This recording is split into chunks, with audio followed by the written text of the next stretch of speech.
Dark Shadows, number 80, BTR 10766, air 101466, take one. My name is Victoria Winters. The death of a friend of the Collins family has been written off as accidental. But in this great and gloomy house, there is still one man searching for something. Something he fears might connect him with a death that is thought to have been accidental.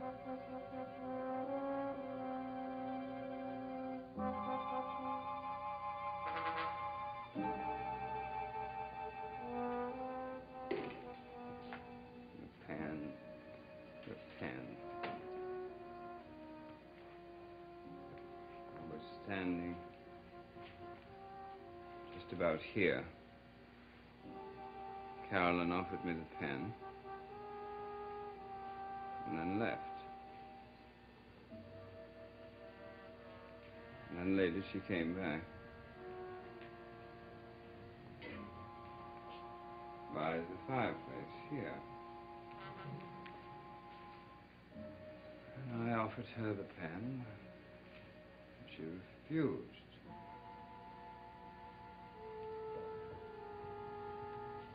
I put the pen in my pocket. Maybe I changed my jacket.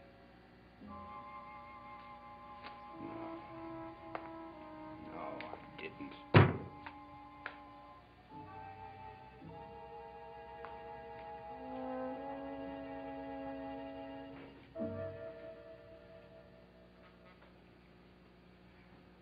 Well, you do move about silently, don't you? Perhaps I should wear wooden shoes.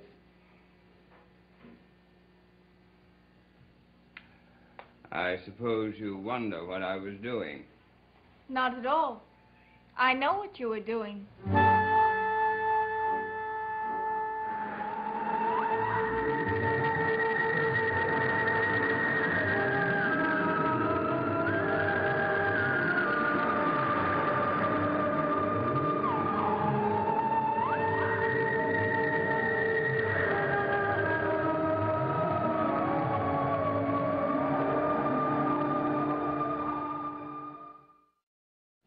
Just what do you think I was doing?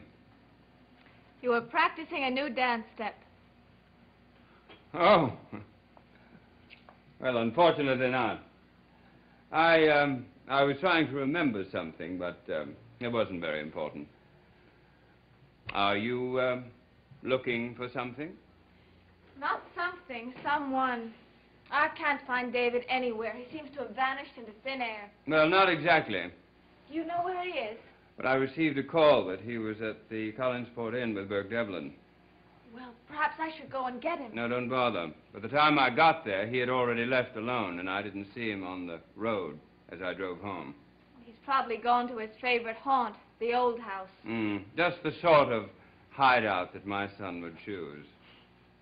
He'll probably come home when he gets hungry.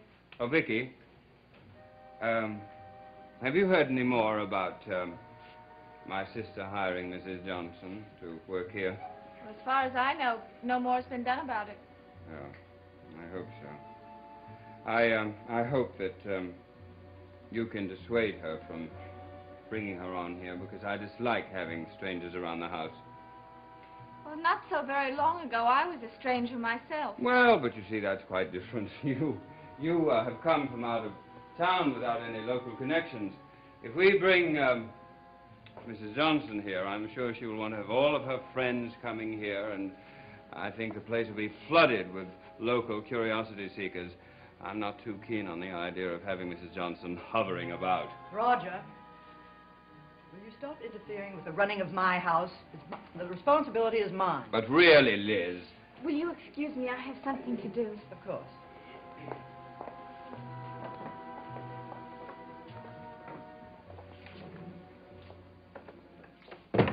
Now, Roger. I know Collinwood belongs to you, my dear sister, but since David and I are living here, it seems like we could be consulted before you bring strangers in off the street. Mrs. Johnson can hardly be considered a stranger. She was Bill Malloy's housekeeper. She will be a constant reminder of Bill Malloy's death. Roger, you're being ridiculous. I don't want to think of the way he died. He was practically brought in on our very doorstep. Roger, I want to spend less time on the house and more with other things. For instance, David, since you never have any time to devote to your own son. What's Vicky for? That's her job. She's his tutor, not a constant companion. I wanted to spend more time with Carolyn. I see. All right, then. If you are satisfied, and if Carolyn's satisfied, and David is satisfied, and Vicky is satisfied, then I suppose I have nothing to complain about. No, you haven't. Well, since you're so concerned about my son's choice of companions, how is it that he's gotten so chummy with Burke Devlin?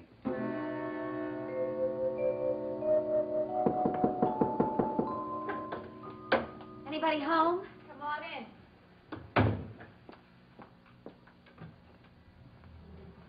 Vicky, I have a problem.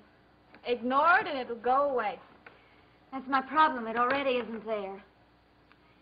I mean, what should I do about Joe? Just because I broke that date with him, he hasn't even called me. Oh, it's early still. I know, but I usually hear from him. Well, why don't you break down and call him? Then he'll think I'm the one in the wrong. Aren't you? Of course, but I don't want him to know that. Well, then what are you going to do? I guess I'll call him. I can always say it was your idea.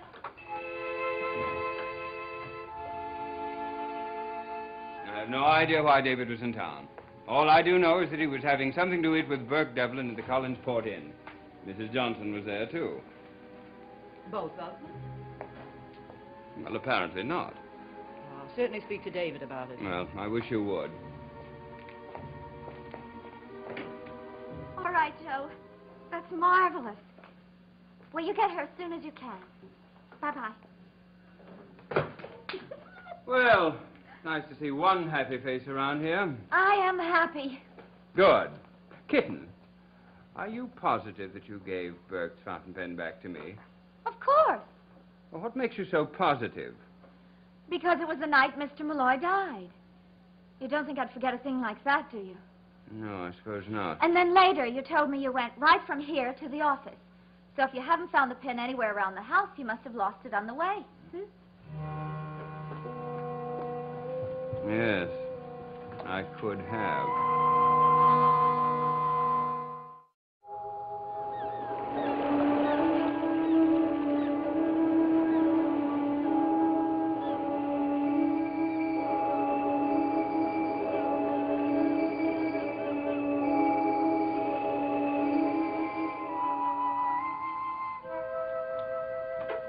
Vicky, you're marvelous. Well, what happened? I did exactly what you said I should do. And Joe pretended as though that argument were all his fault, not mine.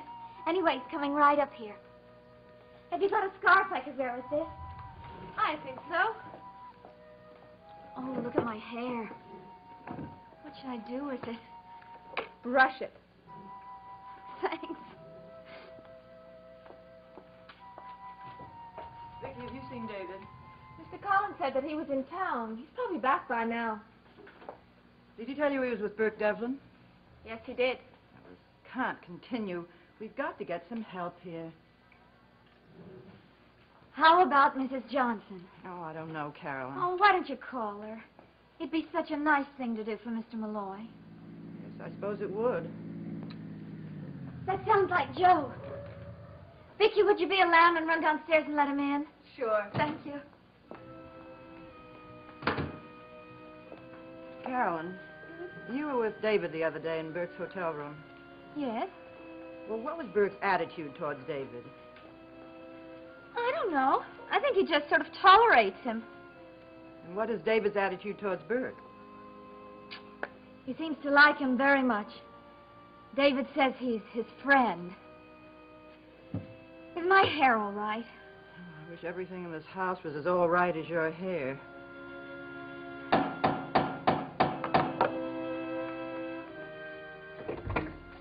Hi, Joe. Hi, Vicky. Carolyn will be down in a minute. Oh, thanks. Listen, Vicky, does Carolyn know I saw you last night? Not as far as I know. Well, I mean, does she know that you saw me? I mean, my being at the Blue Whale. Not from me, she doesn't. Good. She might not understand about me dancing with Maggie there. Well, I haven't said anything to her, and I promise you I won't. Vicky, if I didn't happen to be in love with Carolyn, I think I'd be in love with you. Hello, Joe. Oh, hi, Mrs. Stoddard. I'm glad to see you. Did you go into the drawing room? I want to talk to you. Oh, sure. I'll tell Carolyn she needn't hurry. Thanks.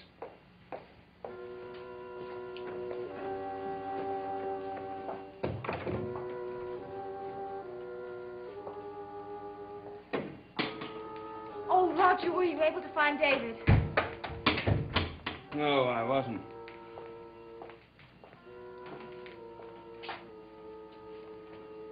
Is anyone in here? Oh, yes, Mrs. Stoddard's in there with Joe Haskell. Joe? What's he doing here?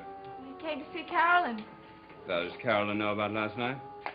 Not if you haven't told her. Oh, well, that sounds like a slight reprimand to me. Try and be nice to him. You know how much Carolyn thinks of him. Yes, I do. But I wonder if she knows what little I think of him.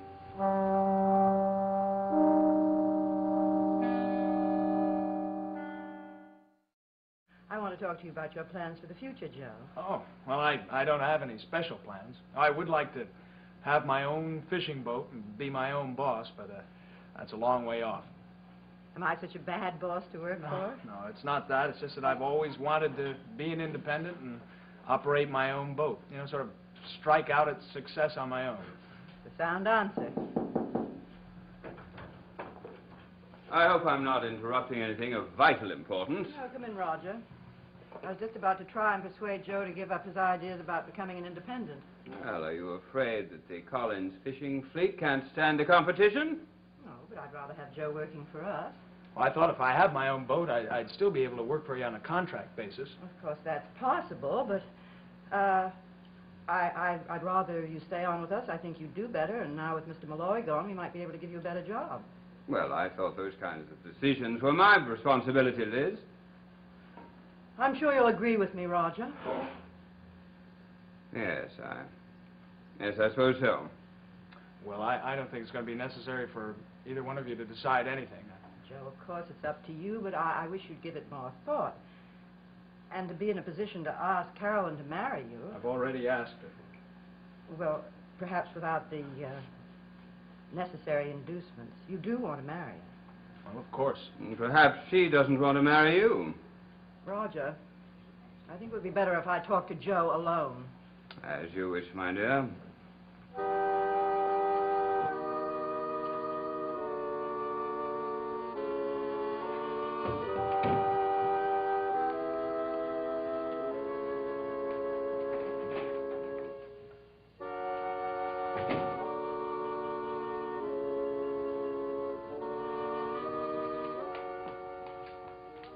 Oh, you don't want to go in there, kitten. Why not? Well, your Mr. Haskell and my sister are having a frightfully important conference. Really? What about? Well, I believe your mother is offering Joe some great bribe to take you off her hands. Uncle Roger. You are joking. Well, she wouldn't say it in so many words, but that's what it sounded like to me. Oh, kitten, you can't be serious about marrying an ordinary fisherman. That's the extent of his ambition. What's wrong with being a fisherman? Well, nothing. Nothing at all. Except, as with all fishermen, he must feel that there are more fish in the sea. What is that supposed to mean? Well, you might ask Joe if he enjoyed his date last night at the Blue Whale.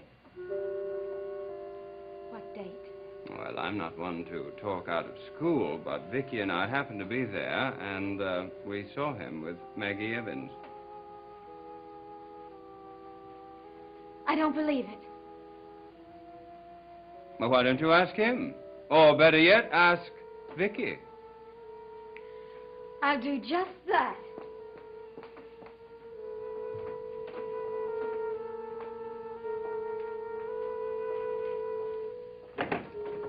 Don't be hasty, Joe. A promotion will get you what you want much sooner than if you wait to buy your own boat. Oh, I know, Mrs. Stoddard, but if Carolyn ever wants to marry me, it has to be on my own terms. Well, think it over, Joe. I don't think there's any need to. Mother. Oh, hi, Carolyn. If you think I'm something that can simply be bought and sold, you are very much mistaken. That isn't what I meant. And you with your precious independence. Well, you can be independent, but without me. Carolyn.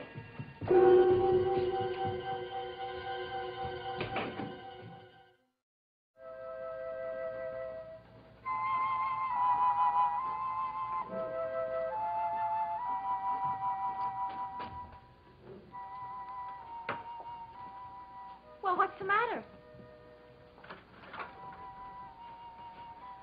You know, whether I hate you or not. Why me? Why didn't you tell me you saw Joe last night at the Blue Whale with Maggie Evans? Would that have made you happy? You're supposed to be my friend.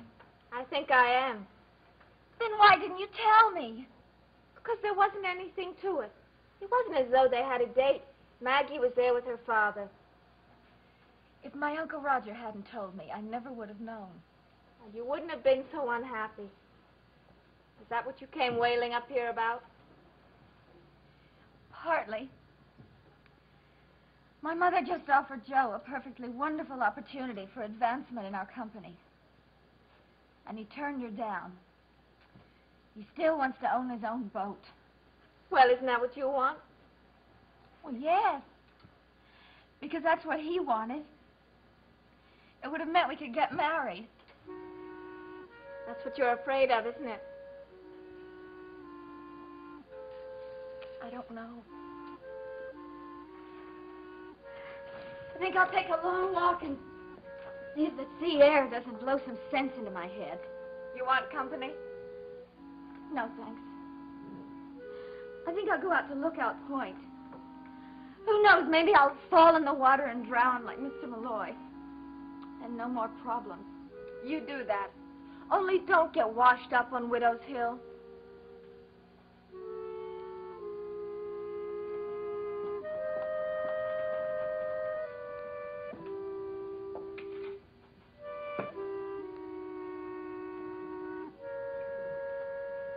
Tell Carolyn I'll call her later.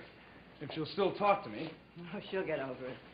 Well, there always seems to be something for her to get over. I know. I want you to consider seriously what I suggested before you turned it down. Well, I'm late. I better be getting back to work. Goodbye, Mrs. Stoddard. Bye, Joe.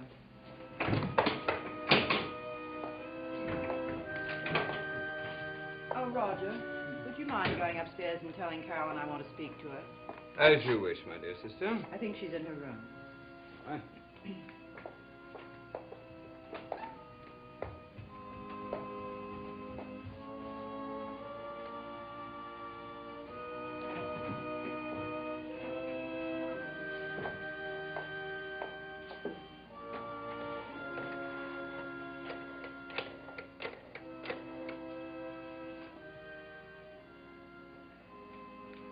Hello, Mrs. Johnson. Elizabeth Stoddard. I wonder if you would come out to Collinwood to see me at your earliest convenience. It's about a job.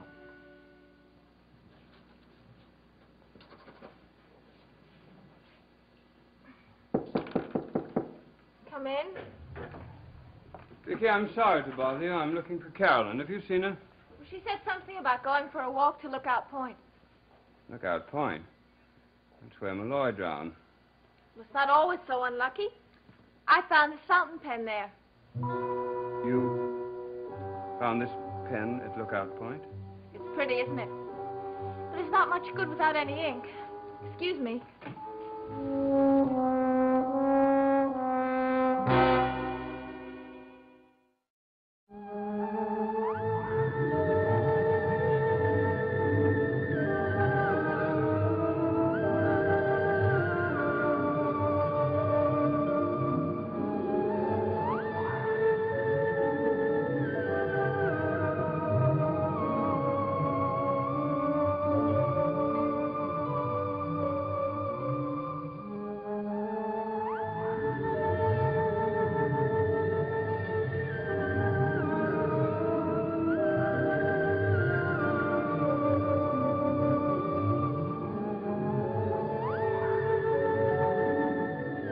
Robert Goulet, Sally Ann Howes, and Peter Falk recreate the magic of Lerner and Lowe's musical hit Brigadoon tomorrow night at 9:30, 8:30 Central Time in color on ABC.